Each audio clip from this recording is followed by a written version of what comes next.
வணக்கம் மக்களே, நம்ம சேனலை ஃபர்ஸ்ட் டைம் பார்க்குறவங்க மறக்காமல் சப்ஸ்கிரைப் பண்ணிக்கோங்க. இப்போ நம்ம பார்க்க போகிறது நீதான் காதல் தான். அபி வந்து பார்த்திங்கன்னா ராகவை தேடிட்டு வராங்க. ஆனால் வந்து பார்த்திங்கன்னா அவங்க கண்டுபிடிக்கவே முடியல. ஏன்னா கார் வந்து எங்கேயோ நின்றுச்சு.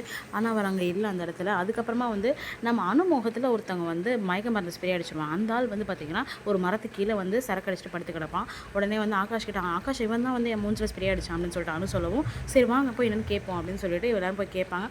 அவன் போதையில் வந்து அங்கன்னொடனே இங்கே தான் எங்கேயோ அப்போ இங்கே இருக்கான் போல இருக்குது, நம்ம வாங்க போய் பார்ப்போம் அப்படின்னு சொல்லிட்டு நம்ம அபி வந்து போகலான்னுவாங்க. சரி வாங்க அப்படின்னு சொல்லிட்டு போவாங்க.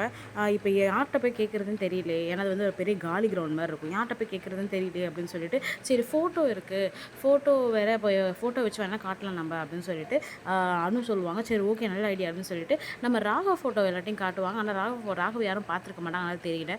சரி ராகவ் வேணால் முரளி ஃபோட்டோவை வச்சு காட்டலாம் அப்படின்னு சொல்லிட்டு அபி சொல்லுவாங்க. ஆனால் முரளி ஃபோட்டோ ஆகாஷ்ட இருக்காது. அப்புறமா அபி வந்து அனு அன்னைக்கு நம்ம ஃபோட்டோ எடுக்கும்போது முரளி பின்னாடி வந்தான்ல, அந்த ஃபோட்டோ உன்ட்ட இருக்குல்ல அப்படின்னு சொல்லிட்டு கேட்பாங்க. இருக்குது அபி அப்படின்னு சொல்லிட்டு நம்ம அனு சொல்லுவாங்க. அப்புறம் அந்த ஃபோட்டோவை வச்சு காட்டுவாங்க. அப்போ தான் வந்து அந்த நம்ம ராகவ அடக்கம் பண்ணும்போது ஒரு சர்ச் ஃபாதர் அங்கே நிற்பார். அவர் வந்து அந்த சைடு வருவார். அவர்கிட்ட காமிக்கவும் நம்ம முரளி டக்குன்னு பார்க்கவும் அவங்களுக்கு அடையாளம் தெரில. அப்புறமா திரும்ப அவரே வந்து நான் இவரை பார்த்துருக்கேன், இங்கே தான் இருந்தார் அப்படின்னு சொல்லுவாங்க. அப்படியா நிஜமாவா அப்படின்னு சொல்லிட்டு நீங்கள் யாரை தேடுறீங்க அப்படின்னு சொல்லிட்டு கேட்டு நம்ம ராக ஃபோட்டோவையும் காட்டுவாங்க. ராகவையும் பார்த்துட்டு இவரே இப்போ தான் இங்கே புதைச்சோம் அப்படின்னோடனே அபிக்கு உயிரே இருக்காது. புதைச்சிட்டிங்களா, என்ன சொல்கிறீங்க அப்படின்னு சொல்லிட்டு உடனே அங்கேயே அழுது ஆர்ப்பாட்டம் பண்ண ஆரம்பிச்சிருவாங்க. ஆமாம்மா அங்கே தான் புதைச்சோன்னாங்க அப்படின்னு சொல்லுவாங்க. சரி வாங்க எந்த இடம்னு காட்டுங்க, எவ்வளோ நேரம் ஆயிருக்கும் அப்படின்னு சொல்லிட்டு கேட்டு 2 மணி நேரம் ஆயிருக்கும். எப்படி ஐயோ 2 மணி நேரம் ஆயிருக்குமா, ராகவ்னு சொல்லிட்டு ஆகாஷ் அப்படியே ஓடுவார். உனக்கு மட்டும் ஏதாவது ஆச்சுன்னா அந்த முரளி சும்மா விடவே மாட்டேன்டா அப்படின்னு சொல்லிட்டு எல்லா சமாதியும் தூண்டிட்டு இருப்பாங்க.